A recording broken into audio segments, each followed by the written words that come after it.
was a conductive wire, and you were so electric. I had no say when you came so near, and just passed right through me. Hey everyone, welcome to Geekdom is Back. I'm your host, Deanna Chapman, and today I am joined by Murjani Rawls to talk all about Mortal Kombat. We both watched this on HBO Max. I'm sorry. Sorry. I cannot yell, so, that's as good as you guys are all going to get this episode. But Murjani, we watched a movie.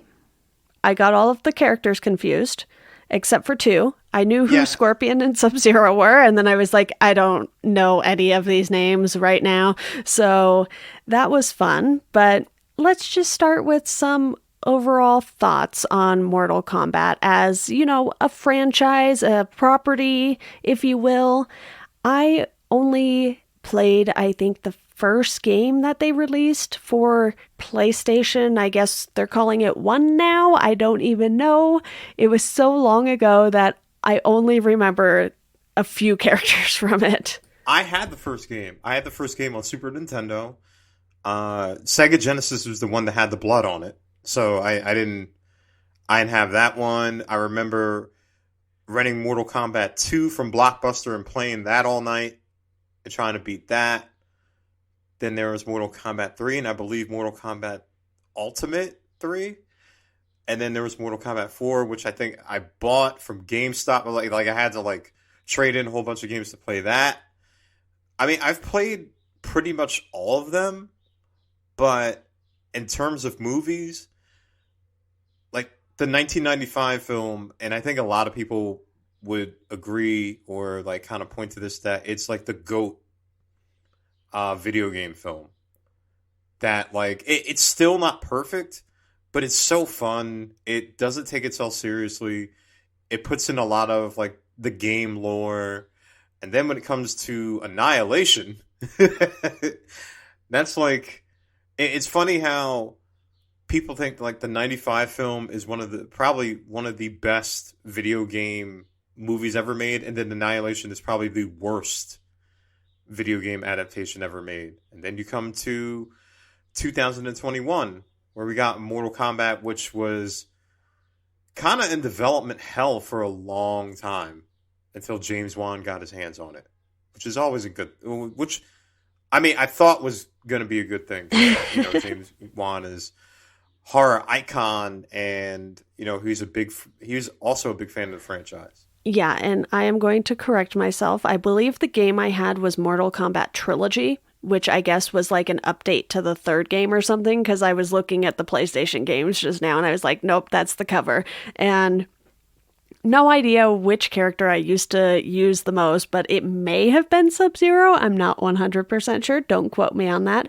But to dive into the movie, I want to talk about the cast real quick, because you have some familiar faces, but I want to say for the most part, I didn't know who a lot of the people were in this. I was familiar with Mehcad Brooks, who plays Jax from his time on Supergirl, and Louis Tan, who plays Cole Young, one of our main characters, has been in stuff here and there that I've seen. I can't really pinpoint any one thing, but you also have Jessica McNamee, Josh Lawson, Joe Taslim.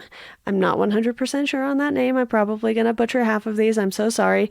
Matilda Kimber, Laura Brent, Chin Han, Ludi Lin, Max Huang, and, just a bunch of other people who are kind of background characters. Or, you have Cabal, who is in suit one person, but the voice is another person. So you have things like that too in this, with a couple of characters, if I'm not mistaken, where it's just voices versus, actually seeing the people on screen. But overall, what do you think of the cast? Do you think they did a good job with what they were given? Yeah, I think obviously there's a lot of newcomers on here.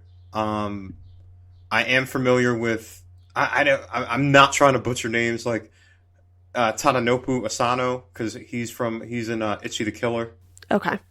And I think he's also in 47 Ronin too.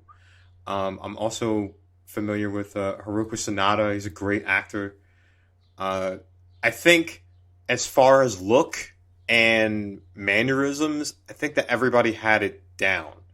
Cole Young is just made for the movie. So if you're like, where is he in the game? He's not in the game. So he's just kind of like the protagonist that they just kind of made a generic creative character and stuff like that. You know, Lord Raiden, he's Raiden. Chin Han also. I mean, if you've seen Dark Knight, if you've seen Contagion, I think he's also in like Winter Soldier and Skyscraper. You would know him too. I think as the look for like Cabal and Melina and definitely Kung Lao and Liu Kang, they pretty much hit everybody a nail on the head from the game. Yeah, I definitely recognized like the outfits and everything, the suits, if you will. But I'm so bad with names that I was like, I can't keep these all straight because it's a lot of characters, and like they dump. If you haven't been playing the game for a while, you'll be like, oh, I recognize Liu Kang because he has the bicycle kick and the dragon. But like somebody like Cabal, you may not recognize because he's in Mortal Kombat 3. Yeah, and there was one character you mentioned who had, the scary mouth, Melania or something like that. And it's like, I don't even recall anyone ever saying her name in the movie. So I was just like, okay, she kind of felt like the character for me who really played on the horror elements that James Wan is so good at, because as soon as the mouth expands, you're like, oh, okay, this is kind of like Joker reborn into a horror movie and a woman's body. Yeah, because I was, when they included her in the movie, I was a little surprised that they didn't include Katana, because like Katana's her sister. So it was just like, oh, all right, like it's cool that she's kind of palling around with like Shang Tsung, and obviously like she has the mouth and everything like that. I know like some people may have complained early on, but I thought that it was pretty good in the movie. But otherwise, like we said, like I think everybody was just from a look and look what he can do. Like especially with like Scorpion and SubZero. Like I'm like, all right, they're dead on. Like Scorpion, with the get over here and the spear and how that came about, and like SubZero with all his ice powers, especially with I think there was one point in the final fight where he did like that ice thing that he does where he does like an ice clone of himself. I'm like, okay, that's cool. That's from Mortal Kombat 2. Yeah, you could tell they really wanted to go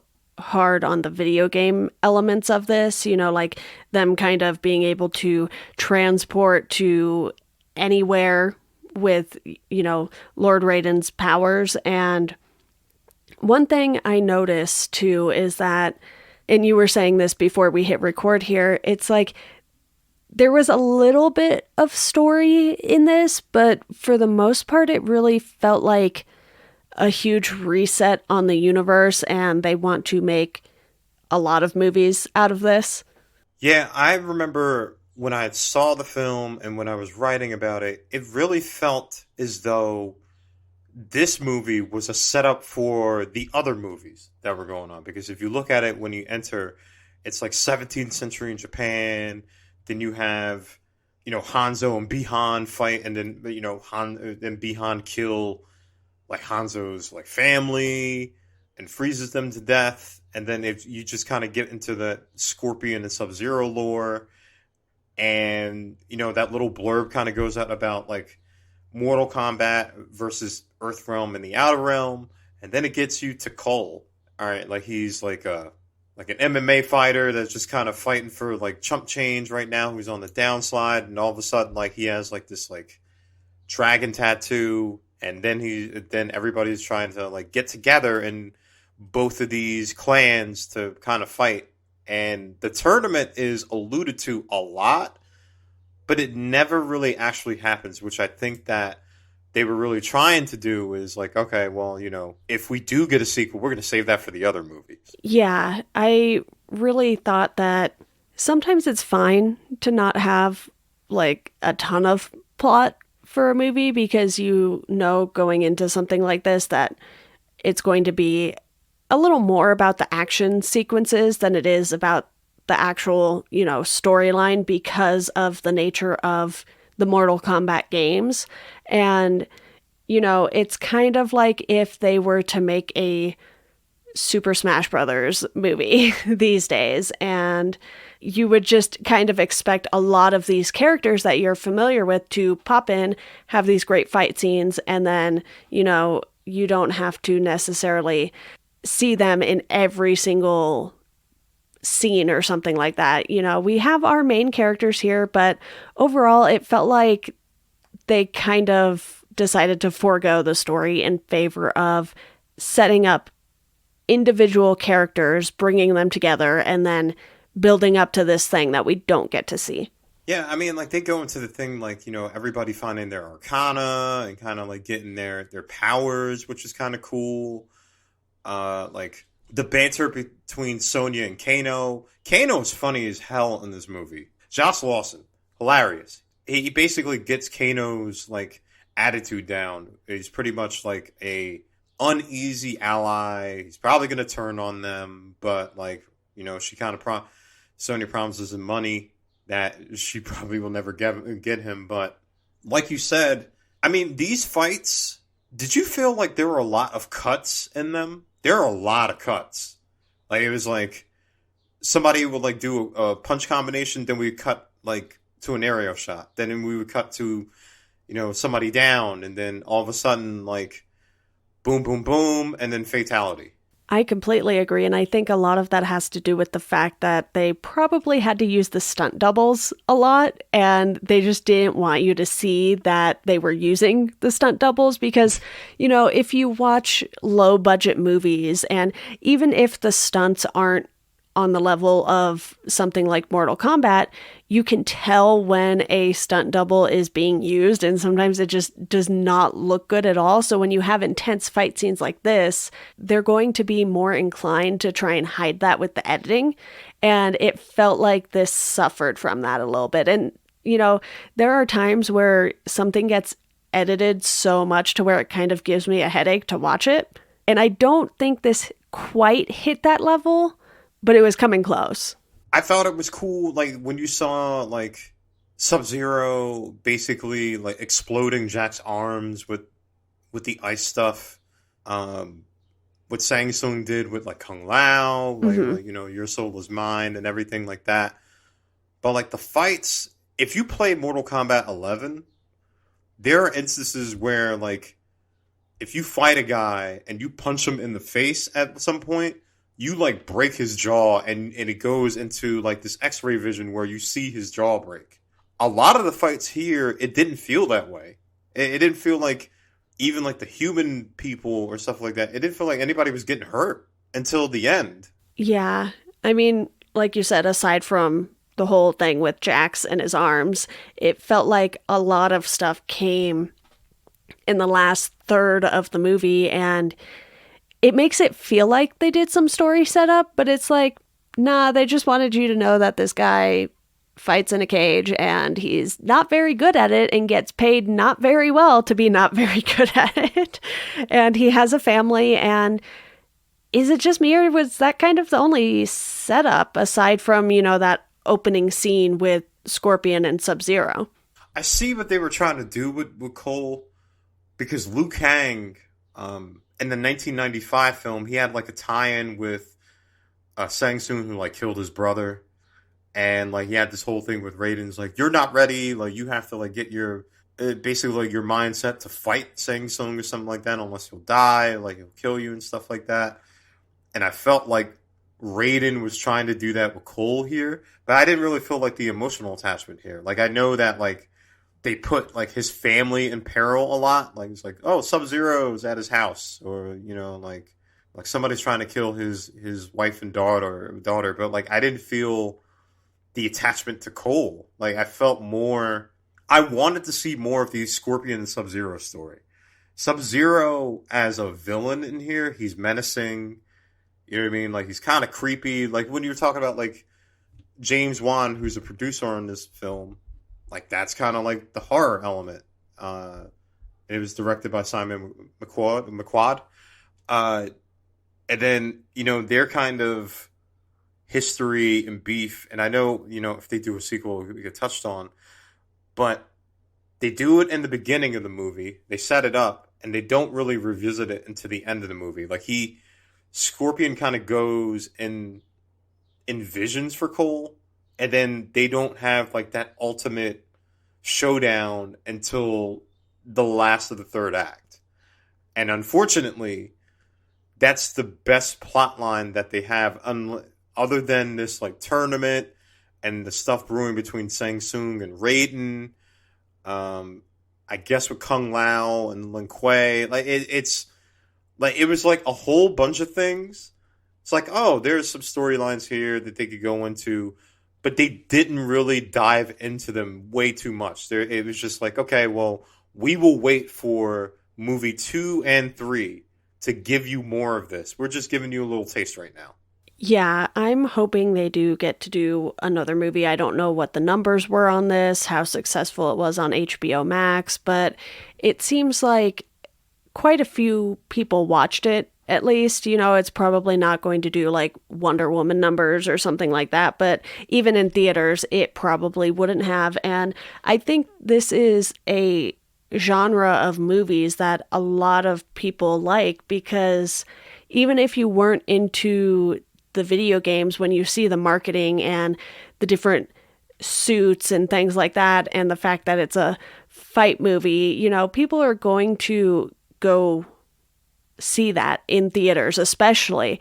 And I'm kind of glad, though, that we had the chance to watch this on HBO Max for 30 days or whatever it was, because I don't know if they nailed it enough to get people as excited for a second movie as they were hoping. So worldwide box office is about $74 million. So it was like 39 million here and then 34 million international. Okay. Which, I mean, for a Mortal Kombat movie, okay. You know what I mean? Like, that's not terrible considering, like, it opened in, I think, 3,000 theaters. We're not all the way open yet. I guess with things opening up, at least on the East Coast this weekend, jeez. But, the numbers will look way better for, say, like A Quiet Place Part 2 or a Fast and Furious 9. So, like, 74 million is not that bad. I don't know what, like, the numbers... I'm not sure what the HBO Max numbers is, but I think a good amount of people did watch Mortal Kombat on there. I think it does get a sequel, and especially what, like, they kind of allude to, and, at the end with Johnny Cage. That's pretty cool, but a lot of people who like the game will like this movie because there's enough characters here. You're like, oh man, like, like Liu Kang has his, like Dragon Fatality, and, like Raiden and Shang Tsung has like a instance where he uses his like soul sucking fatality. Like, it's cool. It's all cool to see. It's just that, like, plot wise, it's not all the way there. And some people, they just might go for an action movie just to see the action. It's just that I wish that other than the fatalities that happen, like, the action hit a little harder. Like, you know what I mean? Like, other than the fight with Kano and Sonya in the house, or in the, like... The mobile home? The house or compartment, or the mobile home. I didn't feel, or, like... At the end with Scorpion SubZero in some points, I didn't feel like it really, especially with an R rating, it could have took advantage of that. You know what I mean? Like, I was just like, oh man, like, you could see a lot more blood and stuff like that. I was like, oh, this is, it kind of feels almost, instead of like, the cuts in half and at the end and things with, what happened with Jax and stuff like that, like, and Melina. It didn't feel very much R-rated to me. And I think that there's a market for that. And hopefully they, HBO, God knows what happens, with the sale now, but they take advantage of that in the next movie. The only moment that really felt like R-rated was when, was her name Shriek? And she gets like cut in half brutally by the hat. Yeah, by Kung Lao's hat, yeah. I will give them that. That moment was intense and very gory. But it felt like this got an R rating simply because of the gore factor. Like, they really, really wanted you to see the blood in this movie. Oh, yeah. But other than that, it was just like, okay, someone got their arms ripped off and someone got cut in half. And it's like, that's where it kind of ended. They didn't really... I guess they did some stuff with, you know, Kano's language and things like that to where they would definitely get that R rating. But it was an interesting move. You almost wonder if this would have done better if they had just gone PG-13 with it. Yeah, I mean, like the 1995 one, it went PG-13. It was kind of like, now it's kind of like a cult film now. I mean, I don't know, like, because you... From a Mortal Kombat movie, like, you want the brutality. Like, right. That's, I believe, like, in this movie, that was a selling point. It's just that I was kind of disappointed that it felt like it was a PG-13 box, and then they're like, all right, let's dial it up with the kills. You know what I mean? Like, you can take advantage of that all the way through. Especially because, like, this movie got delayed at one point. I was like, okay, well, like, maybe they're trying to add some more stuff into it, and they didn't end up doing it. Yeah, like we've mentioned, there's not a whole lot of story to this either, so there's not really like a ton to dig into with this one, but they did do some setup at the very, very end where they show you the Johnny Cage poster, and you know, because of how they linger on it, you're like, okay, they definitely have this character planned for the next movie, and you have the fact that your main character, you know, is just kind of going to be like, nah, peace out, I'm going to Hollywood. Yeah, I think that with the sequels, I believe that Jessica McCamey said that she wanted to do, like, because obviously, like, Sonya and Johnny Cage have, like, a relationship, and then you have Sonya's sister Cassie, or Johnny's, like, with Cassie Cage, like, she wanted to bring that back in future sequels, like their child. Of course, you have to bring Katana in because you had Melina there, and maybe you can have you know the actual tournament. Like SubZero gets replaced by a good SubZero, I believe his brother, in the sequel, and then the original SubZero turns into Noob Saibot, which is basically the shadow version of SubZero. So you go into that, or you could somehow bring back the original SubZero that died. I mean, like, there's a lot of ways they could go, and there are a lot of characters that they could bring into this. It's just that, like, okay, well, you spent the entire movie kind of like hinting at, like, Earthrealm almost, losing 9 in a row and almost losing a 10th. Now you have a formidable foe to Outworld and Shang Tsung. Now you could kind of play up the lore between Shang Tsung and Raiden and how that goes into everything.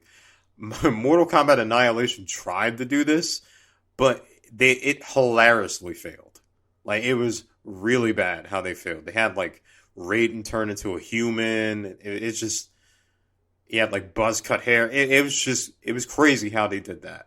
And of course you have, Shallow Khan that, like, looms in the background, like, and Shinnok and Quan Chi. There's a lot of ways that they could do in these sequels. It's just that you have to build, now that you've entered us back into this world and want to tell the story, now you have to give us some meat to the bone. You know what I mean? Like, you have to give us some plot.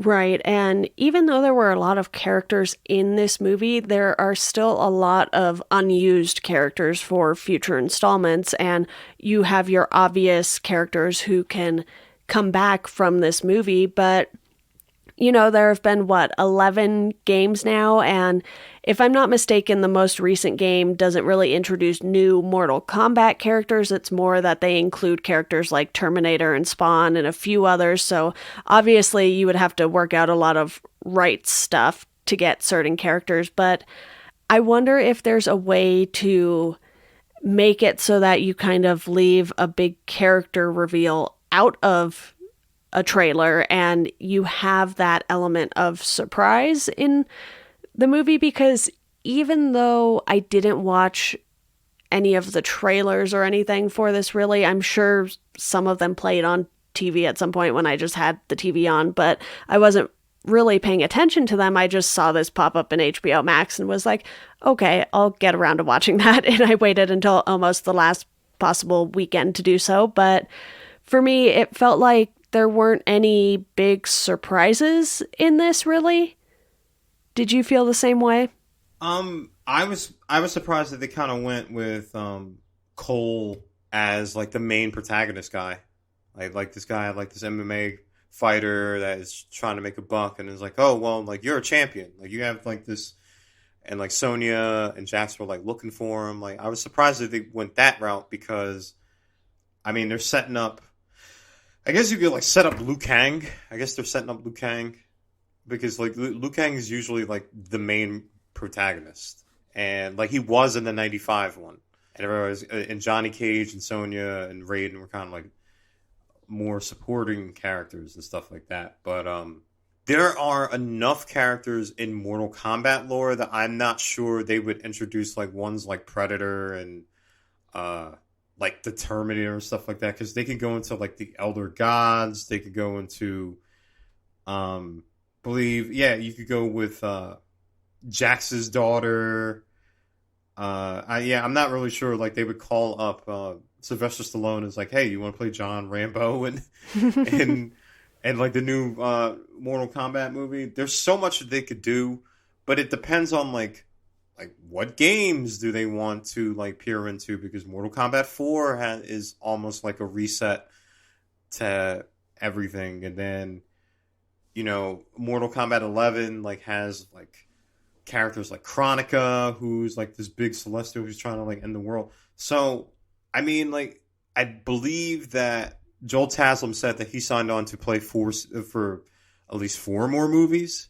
So I don't know. Like everybody, hey, listen, if you're, especially from horror fans, and with another Saw coming out this weekend, as long as these keep on making money that are like they turn a profit, like they'll keep making them. So it's a lot you can go on. Even though, like everything, by the time the sequel is made, like it'll be back in theaters. Like HBO has said that, like, this is the only year that they're doing that whole like on HBO Max and theaters experiment. So last year and this year are just going to be so tough to sort of figure out for a lot of studios, because stuff did come out, but maybe it didn't do as well as they were expecting because theaters were closed, and obviously things are opening up more now, but it feels like there's still a good amount of people who aren't going to the theaters just yet, to where it's going to be really hard for them to gauge, would this have done better had the circumstances been different? And I think in most cases, the answer will be yes to that question. So then it's like, okay, do they take a chance on a Mortal Kombat sequel, regardless of what the numbers are for this first movie, and hope that, maybe the second one gets enough hype and gets enough people out to go see it just because theaters are open again, and I think people are definitely going to be going to theaters maybe a little more than usual because they didn't get to do it for so long, and because of the fact that there are so many things coming out over the next few years, especially since everything got moved. But for me, as someone who is not as familiar with Mortal Kombat, what do you think they could do to get people who aren't super familiar more enthusiastic about a sequel? See, it's kind of like what you just mentioned. It's really hard for a studio or for people like us who like talk about movies, because you and I, like, especially on this podcast and other ones, have gone through a breadth of genres and stuff like that, but we haven't really endeared a like movie year like 2020, which was so weird, and then first part of 2021. I would assume that A Quiet Place Part 2 would be the big gauge of, are people going to go back to theaters in droves? And also because like theaters are still at like 50% capacity. So it's just that for what Warner, it's hard again. Like Warner is so in flux right now. What Warner can do is I mean, they did a good job in this movie, like basically identifying everybody. So if you're a gamer, you're set because you know who Liu Kang is, you know who Cabal is. They look just like them, and I'm assuming like when they cast Johnny Cage, it's gonna look like Johnny Cage. For the non people, I mean, I don't know. It's because it's a like say like if you made a Call of Duty movie. Right? That's just a war movie. You know what I mean? Like, or Halo. Halo's more suited to go on like a Netflix and stuff like that. Like you learn who Master Chief is. I think that obviously you would have to add a little bit more plot, but it's so hard to gauge what people would do that I think that you have to with marketing and everything like that, and how weird marketing is this year. You kind of just have to stay the course. Still build the movie as like a good film that is going to want people, especially like non people who've not played the game before, have only played like, hey, I remember Mortal Kombat 1 or Mortal Kombat 2 on, my Super Nintendo or my PlayStation 1 or 2. Give them enough story and enough characters that they care about to the point where like, all right, I got to look this up. Like I have to catch up. Like why is Shang Tsung doing this? Why is, Shinnok and Quan Chi working together to, do this? Or why is like Outworld like this? Like I think that you have to start doing foundations like this. They did this with Scorpion SubZero. I was like, although I knew the lore, like if I didn't know the movie, like why I'm like, I get why they hate each other and I get why there will always be a blood feud between them. It's just that I felt like they didn't really do that with anything else. Right. And that you introduced them back so late that was like, all right, well, It's like they tried to hint at it with Cole's dreams and stuff, where he was kind of seeing the weapons and bits and pieces from Scorpion. And for me, this wasn't a terrible movie. If you want some pretty good fight scenes, you'll definitely get those in this movie. And, the CGI isn't perfect, but you have some great set pieces. The suits look pretty good. And while they might not look like the original ones for SubZero and Scorpion in particular, I think they changed them in a way that made sense for the kind of story they were telling and all of this stuff. But for me, I'd probably watch another one of these. I think I gave this like a 2.5. Let me check here. But Murjani, for you, was this sort of just one of those things where you were like, yeah, I'm going to watch this, but I don't really have super high expectations for it? Yeah, I mean, I watched it and I enjoyed parts of it. I just wanted a little bit more. Like I gave it a C. Like I gave it like a C. Yeah, like maybe like I thought C minus was a little too harsh, like because it did give, but like a C. Like it's a movie that I watched. I'm not sure if I will watch it again. Right. I don't think I would. But if they came out with a sequel, I would be interested in it. I'm like, okay, well, how did they improve upon the original reboot? That's where my mind is at. Like, I'm like, okay, you kind of gave me the movie to the movie. So, like, what are you going to do? Yeah, it's like, okay, so the movie starts now. But in all seriousness, they kept it under 2 hours, which was good. I think if they had gone any longer, it would not have worked out very well in their favor for, doing a sequel or something like that. Because I think for the most part, I did check and I gave this a 2.5. And that seems to be where kind of a lot of people are. It's a very middle of the road movie, which there are lots of middle of the road movies out there that get sequels, and there are lots of not so great movies that get sequels, and we don't really understand why. But Murjani, for fans of Mortal Kombat, what would you recommend they also check out? Play Mortal Kombat 11.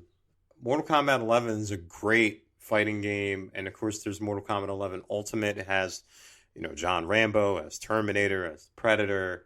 A lot of characters that you can check out. Like the DLC story mode is also awesome. I think it has RoboCop in it too. Yeah, it has RoboCop in it. So like, definitely check that out.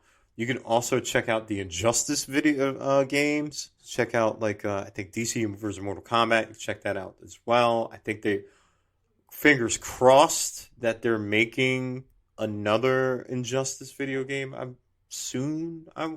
want to believe or hope. We'll see. Yeah, we'll see. But yeah, like definitely pick up Mortal Kombat 11. I think it's kind of discounted now. Yeah, and play your heart out.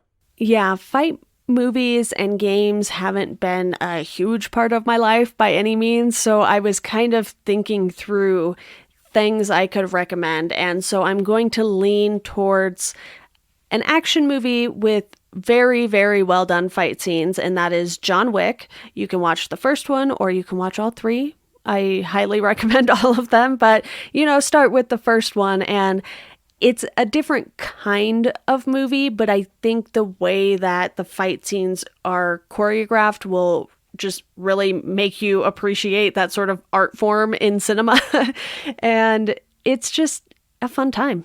Yeah, no, definitely watch John Wick, all the movies. And when does 4 come out? I have no idea. Murjani, I do not know when anything is coming out anymore. I have lost track. Yeah, I feel like release dates are all over the place now. Since it seems like the world is opening up, now we're getting things in rapid fire. Okay, John Wick Chapter 4 comes out May 27, 2022. So in about a year. Yeah. That is when you can watch that. Fingers crossed if nothing gets pushed back. Yeah. Well, Murjani, I know we didn't have too terribly much to say about Mortal Kombat, but, we definitely watched it. It wasn't the worst way to spend a couple hours, and thank you for joining me to discuss it today. No problem. No problem. It's always good to get on the show. All right, everyone. That does it for this episode of Welcome to Geekdom. If you want to support the podcast, you can do so through our Patreon. If you want to follow us on socials, you can do so at GeekdomPod on Twitter and at Welcome to Geekdom on Instagram and Facebook. And as always, thank you for listening, and we hope you enjoy the rest of your day.